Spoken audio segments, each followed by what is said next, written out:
Well, friends, in episode number 62 of the Created to Thrive podcast, I'm going to be talking more about emotional wellness, but specifically, how do you handle difficult or toxic relationships? And I have my friend on here, Vickie Lynn, who is from the survivorcenter.com. And we're going to be talking about something that could be triggering for a lot of people, but it's something that we have to talk about because, especially coming out of the pandemic, there are so many relationships that have been strained and unhealthy. And then coming into Thanksgiving and the Christmas holiday season, how do you interact with family members or work environments that are not really healthy for you? How do you prepare your heart? And we're going to talk about how do you become aware or recognize if you are in an unhealthy relationship or it's toxic or it's narcissistic. What are some of the red flags that could signal that your relationship with your spouse, a family member, a friend, a boss, or even the church is unhealthy?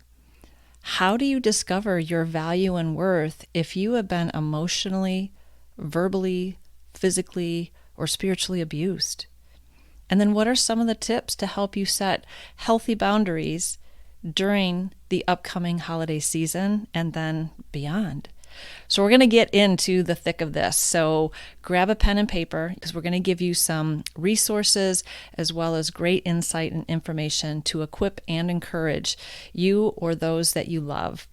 And also, too, I want to let you know that I did a whole Hope for the Holiday series last year on the podcast. So episode 8 is called How to Prepare Your Heart to Thrive Despite Your Circumstances.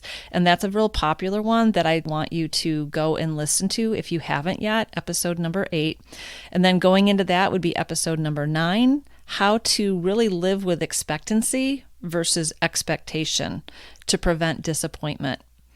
And then it would be episode number 12, When All Hope Seems Lost. Hope for the Holidays, episode number 12, where I talk about how this time, it was 17 years ago exactly, that my husband and I separated and filed for divorce and was going through where it seemed like all hope was lost, but God. So I want to encourage you with those, episode number 8, 9, and 12, to be a blessing after you listen to this entire episode with Vickie Lynn. And if you could do me a favor to share this podcast with as many people as possible, and that would really not only be a blessing to me, but also give them resources and hope and healing to give them that help that they need. All right, friends, here we go.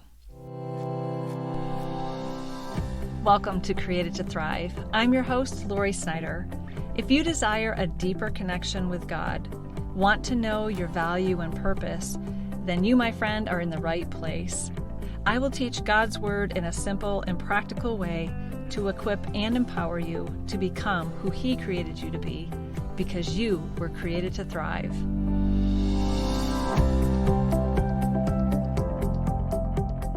Do you want to go deeper in your faith even while you're on the go? No matter how busy the season you're in, Access More has a library of faith-based podcasts to help you grow spiritually. With podcasts from Christian thought leaders such as Christine Kane, Lisa Harper, Taryn Wells, and Bob Goff, you can hear podcasts on religion, culture, family, entertainment, and so much more. Access More gives you a safe space to find inspiring conversations about faith. Start listening today at accessmore.com.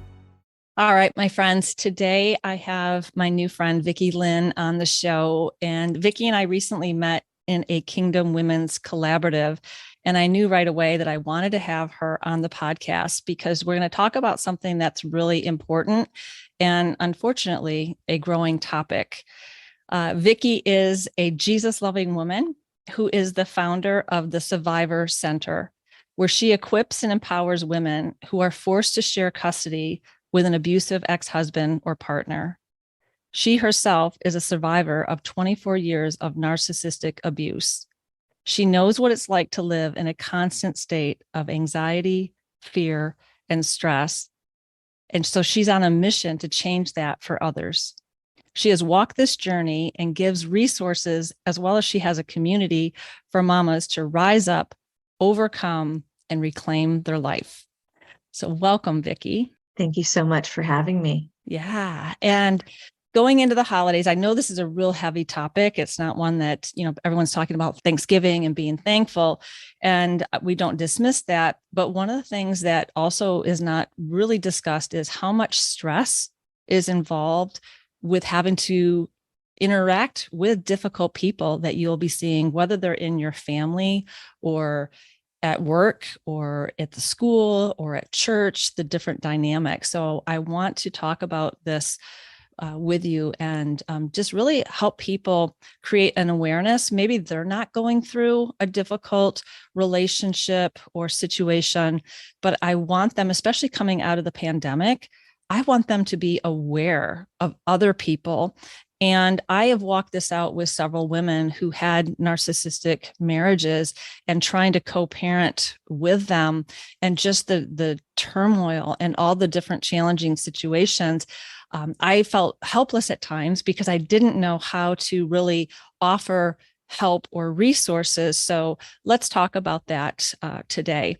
First of all, how do you even become aware if someone is in a toxic environment? So what red flags would signal that a person is either in a toxic environment or relationship of any kind? So with Thanksgiving around the corner, I'll address as best I can, talking about like family dynamics, and spousal. So red flags, really, when you're with a difficult person or in a relationship, you feel on edge. So I'll just go real basic to start. You feel on edge. You might feel like you're walking on eggshells. You're worried that your reaction to a person or your opinion shared with that person or your feelings will upset a certain person. And so you tend to withdraw. So you tend to maybe stay quiet or just know that you have to avoid a certain person, whether it's if it's the holidays, you're going to avoid your cousin because you always feel like whatever you say, she attacks you. Okay. Mm-hmm. Or if it's your spouse, that you can't tell him how you really feel about any situation because he has said things to you that have made you feel like you were wrong. And even though it's just your feelings, you're made to feel you're wrong. And I could probably say that as a blanket statement across the board, dealing with toxic people. Yeah. And they're not just men. I know you deal specifically with mamas because you're helping them co-parent, but right. I know personally, I just had someone that I had to walk through this with a year ago, and she was the very toxic person and had to help the man with some different coping strategies and interactions. So it's both male and female. Yes, it is. It is. And I always speak from my experience, which is, me being a woman, but toxic people can exist, anywhere. And I often find that the moms I work with that coming out of an abusive or at least a toxic relationship, a marriage, they typically had a parent who was or is also toxic, also potentially narcissistic, and definitely emotionally not a safe person. And so it stands to reason that when we're going into the holidays, that you may think, okay, well, I'm not with let's say my ex-husband or my ex-wife, right? Because they were harmful, but you're walking into your family's dinner and it's your mom that's going to make you feel like nothing you do is good enough. Mm-hmm. And so for myself, I had to walk that journey where it wasn't my mom, it was my dad. So, I never got his approval. I never felt good enough for him because lots of reasons. And, when I escaped my abusive marriage and I was walking through the divorce process and sharing custody, which was also extremely, extremely hard. Yeah. I found that I would still feel like a child when I would talk to my dad, and I would still feel like, I was trying to win his approval. And, it took me a couple of years to recognize I'm free of the ex-husband, but I'm not free of this desire and need to please someone that's really important in my life. Yeah. And so that's just something I like to put out, because we might all think we've escaped in a toxic work environment, but then we go to our family and, maybe our dad or our mom constantly make us feel like we're not good enough, and we're always trying to win their approval. Mm-hmm. Yeah, that's such an important point. And I found too that, especially with the women that I was meeting with, again, probably at least 15 different women, they were experiencing that within the church because they didn't feel safe within the church, because it was always a matter of, well, God hates divorce. You've got to submit.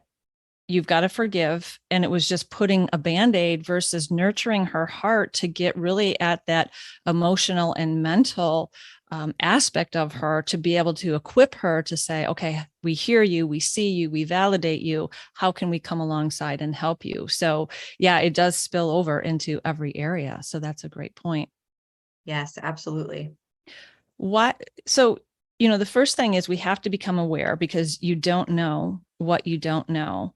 And would you find that most people then will say, well, what is about me? Because I'm kind of the common denominator, or this just tends to never go away. Do you find that often, that we want to Yes, dismiss the other person and blame ourselves? 100%. And I feel like a couple of reasons that is. One is, I believe we as a society, and maybe in the church also, or not maybe, definitely in some churches also, um, we feel like and you hear this, we attract narcissists, or we have attracted toxic people. Like you said, we're the common denominator. So then we think we then the message that something's wrong with us gets underscored again and again and again. And honestly, we then take the focus off of let's say the abusive person, the toxic person, and onto the abused, or the victim, or someone who's suffering. Yeah. And it takes some time. And I remember going through, and I would Google, literally, I would Google, what does Bible say about my worth? What does God say about my worth? Yeah. What does God say about my identity?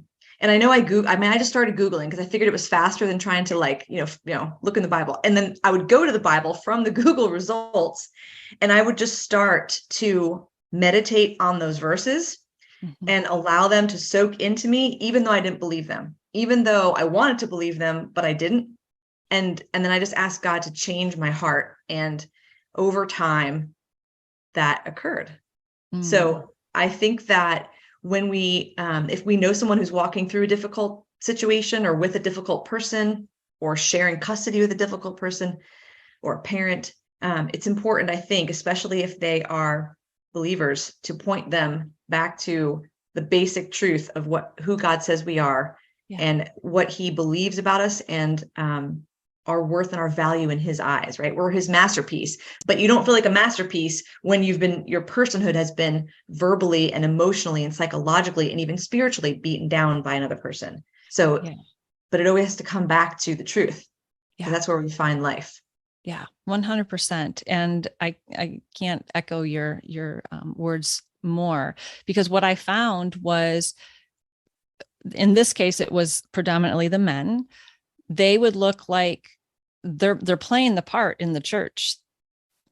They're an elder, or they're going to the Bible studies. They're showing up, and they have this facade, and they're using all the scriptures. They're saying all the things, and they're manipulative in a way that makes the woman feel so small. And it would break my heart. And the women would feel so trapped.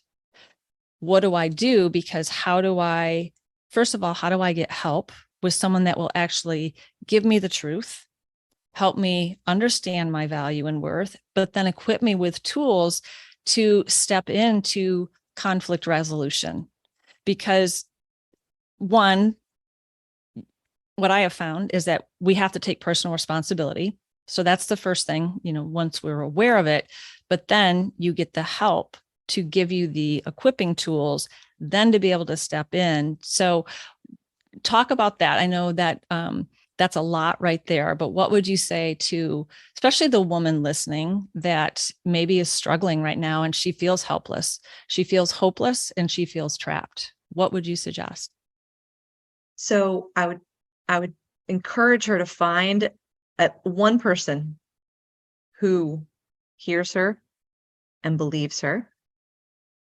And that might be often not someone that she already knows. It might be someone she needs to go to a local domestic violence organization. And I say that where a lot of women, including myself, don't believe that we were in a domestic violence situation. Yeah. So there's a stigma around that, which we would talk about another day. Yeah. But often it's going to, or social services, something, or perhaps a pastoral counselor, or just somebody, but that they believe her, or a friend. I mean, she has to feel safe and heard and believed. Yeah. That would be number one. And I would say if the woman who's listening doesn't have that, or feels like she's tried and people have, not believed her or told her to go back to her husband, like my church at the time did, that she's welcome to reach out to me, and I can link her to resources, but that is number one. And I was blessed that there was 2 times that I escaped my situation, and 2 different friends helped me in those situations. And so I did have friends who believed me. And so that was very helpful. So I would say that would be a place to start, because many women feel like, well, I've already tried, I've already talked to my friends, I've talked to my pastor, and they feel like there's nowhere to go, just what you said. Yeah. So knowing that, and if she truly has exhausted her organizations locally, reach out to me and I can connect her to either someone, myself or another resource for sure. Right. And your website is thesurvivorcenter.com. And I'll have this in the show notes, but you also have is it a Facebook group that you have that helps them have that community, so they will get validated and know that they're not alone, that they're not crazy. So that is called Hopeful and Healed Moms. And again, I'll have that in the show notes. But tell me about that a little bit. Like, what are you doing from a community standpoint as well? So, because it is, from what I have experienced with other women, they feel very alone and isolated. And that's part of the manipulation that happens. Right. Right. So the community aspect, we've got about 1,000 women in there right now, from all over the world. And it's really exists for support, encouragement, to not feel alone, to get perhaps some prayer, to get some tips, to get some resources. I do some free trainings in there and coaching just based off my experience. And, most women who come in there are very quiet because they are untrusting, which is understanding. And, sure. Yeah. But most of the women end up saying, it's like they have a playbook. It's like, these difficult people have a playbook by which they go by. And it just helps to know that even though it's super hard, that there are other people dealing with it. And there's just power. There's just power in community always. Yeah. Well, and from what I understand, you're helping them give themselves a voice, to recognize what you had talked about before, to show them this is your value and your worth, because you have a faith-based approach. And because that's really where we find our value, because we're created in the image of God and his likeness, and to have that his power and dominion here on the earth. And I think that's where they need to know that, okay, there is a place that I can go. Let me just ask you this. How did the Lord help you with discovering your value and worth to empower you to be able to make the necessary choices? Because I think that's the key. So I would like to, there's so much we could talk like hours on that, right? But no, but 2 things. So in 2011, when my daughter was just 1, and, the abuse was pretty intense. And I remember, obviously I had been praying for a long time and crying out to God for a long time and asking him to change my husband and blah, blah, blah. I was lying in bed after a huge fight and I had asked him to leave and he wouldn't leave. And whether it was the audible voice of God or just really, really loud in my spirit, don't know. But I heard him say, Vickie, you don't have to live this way. Not another day. And he said it 3 times. So it was like, just to make sure you heard. Yeah. Yeah. And that to me gave me permission to leave. Now that's that. And what I will say though is I left, there's a whole story, and then I came back. There's a whole story there. But when I came back the second time, now my daughter is 5 years old, 4 and 5 at this point, and it was getting bad again. And I remember opening the Bible and then Googling again, what does God say about abuse? What does God say about divorce? And I mean, I just was digging and reading scriptures and books and this and that. And my friend said to me, my friend who was just so wise, she said, he's already given you permission. Why are you asking him again? What are you doing? And so it wasn't that I really felt before I left that I was worthy. I didn't. It was more like I just had God's, almost like I don't want to say a cattle prod. That's not the right word, but he just sort of galvanized me to go. Sure. And then I went on the journey of my worth, my value, and how he saw me. I hope that makes sense. Yeah. Yeah. And fast forward to now, where are you at now in your journey? So now I get upset when I see people that don't feel their worth, upset for them. I want this freedom for them because God is so good and faithful. And even when you don't know what to ask him, he will answer you. Even when you don't know how to pray, he'll answer. Yeah. It's more of, obviously he sees your heart, right? That's what the Bible says. He sees your heart. So I think just having that desire to live truly in a freedom that he has given us and truly then glorify him through what you've been through, that desire will go a long way. And I think that because I have that desire, the Holy Spirit's encouraged me with that desire for years and years and years. Yeah. I think that's one of the things, if you have that desire, then God will take care of you and set you on your path. Yeah.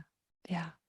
Well, and I love that you bring hope and healing that offers freedom to others because you know what it's like in that journey. And I love that that's how we can really identify with the sufferings of Jesus in our own way, is that he knows what it's like in our journey, and to have that strength to say, if God be for me, who can be against me? And that will strengthen you to be able to move forward.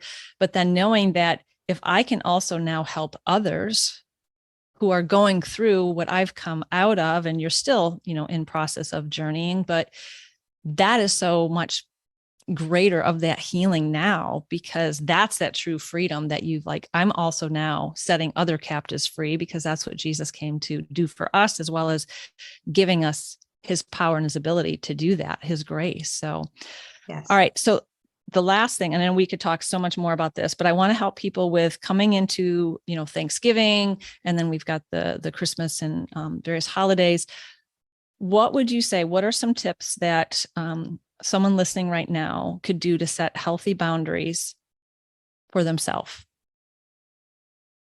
So the first thing is recognizing kind of what you said in the very beginning about awareness.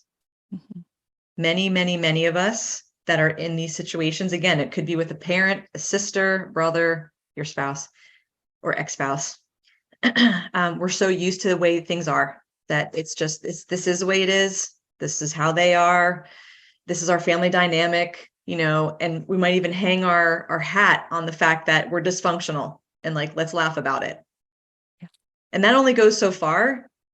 That's really a surface thing, because really the deep need is that we're hurting deeply, and whether it's for affection, approval, acceptance, whatever our deep need is, it's not getting met. Correct. So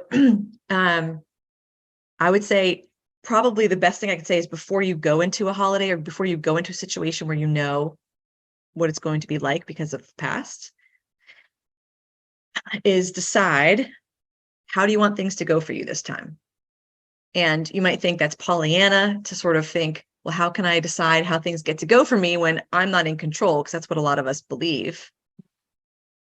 But I would say that's the first thing. Second thing is, again, if you're a believer, I would just go into the words in red and read how Jesus handled his haters, how Jesus handled the Pharisees and all the things, and go and see how he handled them.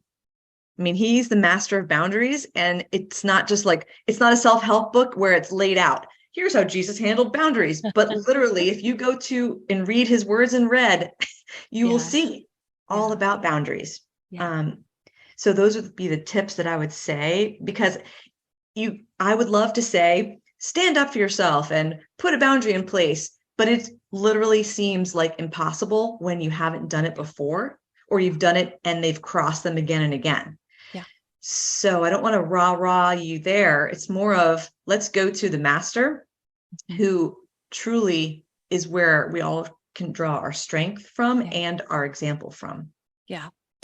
And I think that what you said before, it all has to start with your value and worth. When you understand that you are valuable to him, you can say to yourself, I value myself too much to allow someone to treat me this way or to talk to me this way. But how I handle that needs to be with God's grace and direction. And like you said, God will speak to you and he will give you a prompting that will cause you to have that courage and even boldness to take that step and set that boundary. So that's so important. And that's where too, learning how to deeply connect with God by asking him questions. Lord, how do you want me to go into the situation?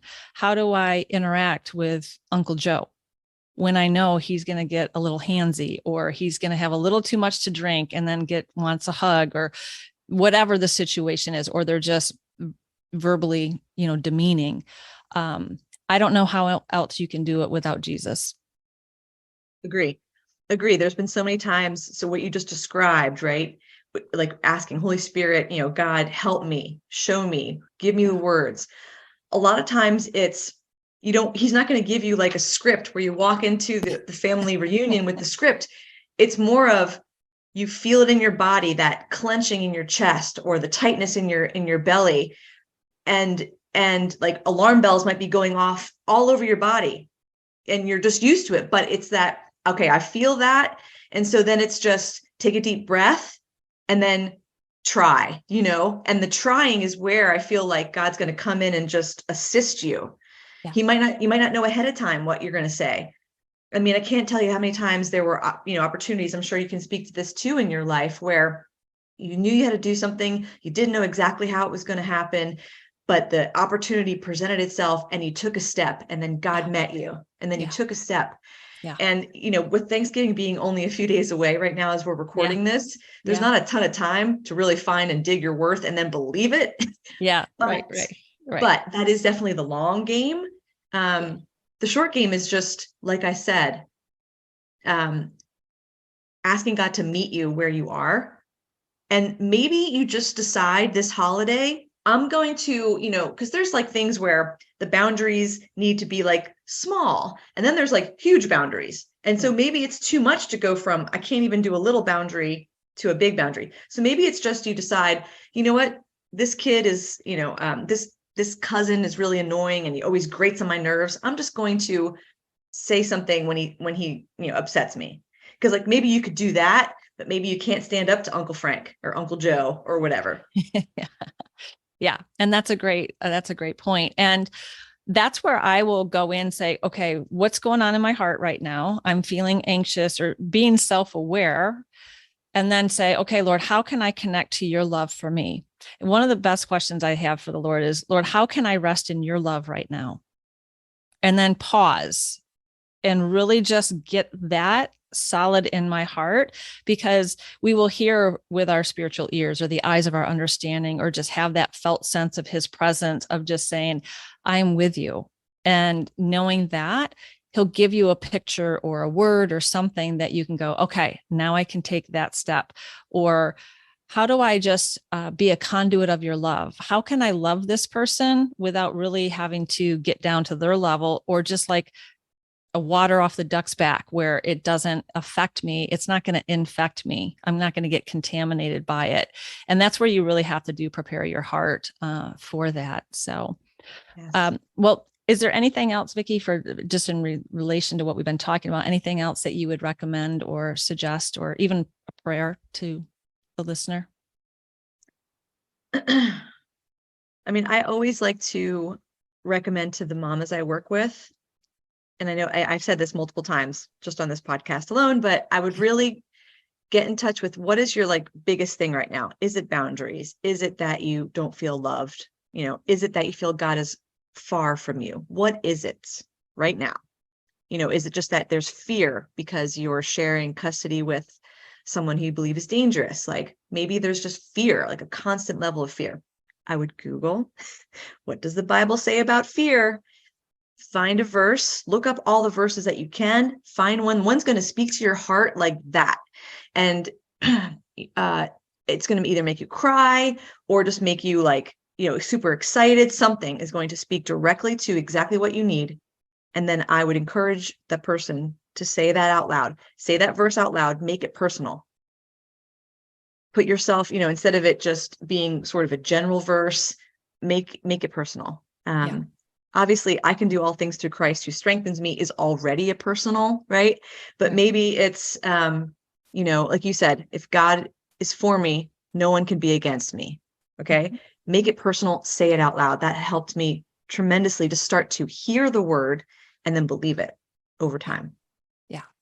And it's that getting, I always go back to everything, our deep needs all go back to love. We were created by love, for love, to be loved. And that is our deepest desire. And so really perfect love casts out fear. So God is perfect love. So really connecting to him ahead of time and is going to be so important. So that's wonderful advice. So remind us again, how can people get connected with you so they can get help and resources as well as community?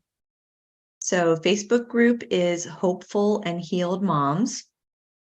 And then my website is thesurvivorcenter.com. And there's I write blogs twice a week on there. So there's plenty of advice there. And then I also have online courses as well that are on there. Awesome. Yeah. Well, you are a tremendous blessing. And I know we'll be back on. Unfortunately, the narcissistic situation is prevalent, and people need to know that they're not alone and they're not crazy. So I know we'll be doing some more things with you back in the beginning of the year. So thank you again, Vickie. And I just pray everyone who is listening to know that you are deeply loved, you are highly valued, and you were created to thrive. God bless.